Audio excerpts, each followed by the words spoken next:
یہ کوئی پہلی دفعہ نہیں ہے کہ ایران کے اندر باہر سے دہشت گردانہ کارروائیاں ہوئی ہوں، اور ایرانی بھی کمزور نہیں ہیں۔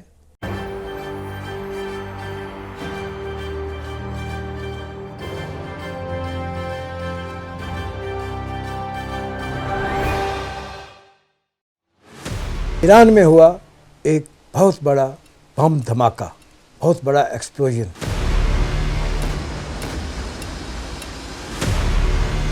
2 درجن سے زائد لوگ اس میں جاں بحق ہوئے اور بے شمار ہوئے زخمی۔ لیکن اس کی کڑیاں کس سے جا کے ملتی ہیں، اس کے پیچھے کون سے ہاتھ کار فرما ہیں، وہ ابھی ہم آپ کے ساتھ ڈیکوڈ کرتے ہیں۔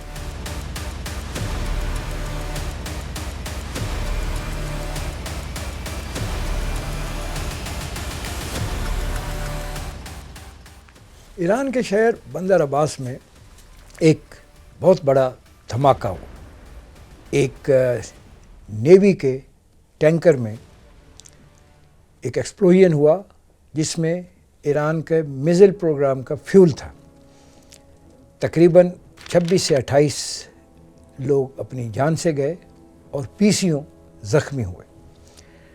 یہ کوئی پہلی دفعہ نہیں ہے کہ ایران کے اندر باہر سے دہشت گردانہ کارروائیاں ہوئی ہوں، اور ایرانی بھی کمزور نہیں ہیں، اور میرے خیال میں ایریا میں ایرانین انٹیلیجنس کسی اور ملک کی انٹیلیجنس سے پیچھے ہرگز نہیں ہے۔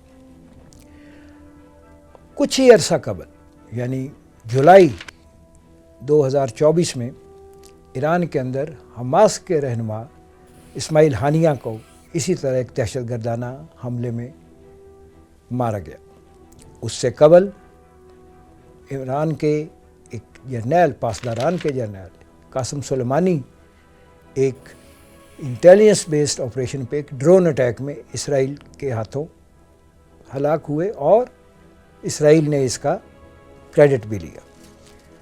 لیکن کہا یہ جاتا ہے کہ ان دونوں گزشتہ دونوں واقعات جو تھے اس میں ایرانیوں کو کچھ کلو ملے تھے کہ ان دونوں واقعات سے پہلے انٹیلیجنس کریکشن یا گراؤنڈ سپورٹ میں بھارتی خفیہ ادارے را کے اہلکار ملوث تھے۔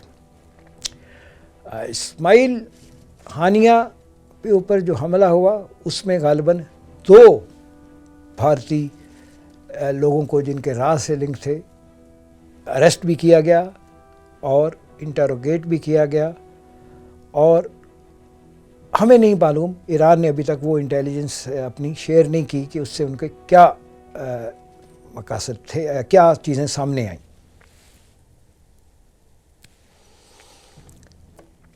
اسی طرح قاسم سلیمانی کے اوپر جو حملہ ہوا، جو ڈرون اٹیک ہوا، اس کے بارے میں بھی کہا یہ جاتا ہے کہ اس کی لوکیشن کی گراؤنڈ سپورٹ کسی زمین پر موجود شخص نے مطلوبہ ایجنسیوں کو فراہم کی تھی، اور وہ بھی بھارت سے ہی تانے بانے ملتے تھے۔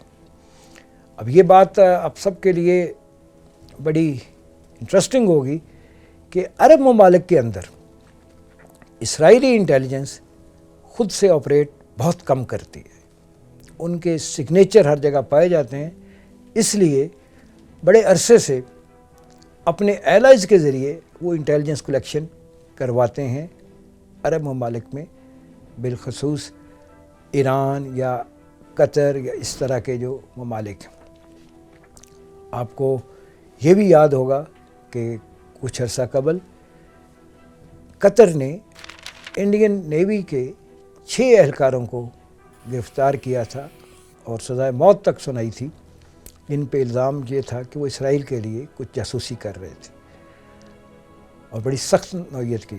اس کے بعد ابھی پچھلے ہی ہفتے غالباً قطر نے پھر ایک انڈین کو اریسٹ کیا جو آئی ٹی سیکٹر میں تھا، اس پہ بھی الزام یہی ہے کہ وہ وہاں سے قطر کی جاسوسی کر رہا تھا، اور یقیناً اسرائیل کے لیے۔ نیوی کے افسران اور یہ جو تازہ گرفتاری ہوئی، ان سب کے تعلق را سے تھے۔ بھارتی ادارہ جو ان سب کے لیے جانا جاتا ہے. اور ابھی جو بندر عباس میں دھماکہ ہوا ہے اس کے بارے میں بھی ابھی تک کی جو اطلاعات ہیں وہ یہی ہیں کہ یہ اسرائیل اور را کے کولیبریشن سے ہوا، اور کولیبریشن اس حد تک ہے کہ گراؤنڈ انٹیلیجنس جو ہے وہ را کے لوگوں نے فراہم کی ہے اور اس کو ایگزیکیوٹ اسرائیل نے کیا ہے. ابھی تحقیقات جاری ہیں، کوئی چیز سامنے نہیں آئی، لیکن یہ ذہن میں رکھیے گا کہ سلمان قاسمی کے زمانے میں پاسداران کا یا ان کے ہیڈ سلمان قاسمی کا ایٹ لیسٹ جھکاؤ تھوڑا بھارت کی طرف تھا. یہ وہی ٹائم ہے جس وقت کلبھوشن یادو ایران میں بیٹھ کے اپنی سرگرمیاں جاری رکھے ہوئے تھا اور بعد میں پاکستان میں گرفتار ہوا.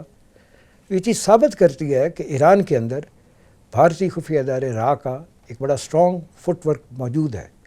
بعض ذرائع یہ بھی کہتے ہیں کہ سلمان قاسمی پہ جو انٹیلیجنس حملہ ہوا تھا وہ سلمان قاسمی غالباً یہ بھول گئے تھے کہ یہی را کے لوگ جن کی طرف سے انہوں نے ایک آنکھ غالباً بند کر رکھی تھی وہی ان کے اوپر حملے کا بھی موجب بن سکتے ہیں.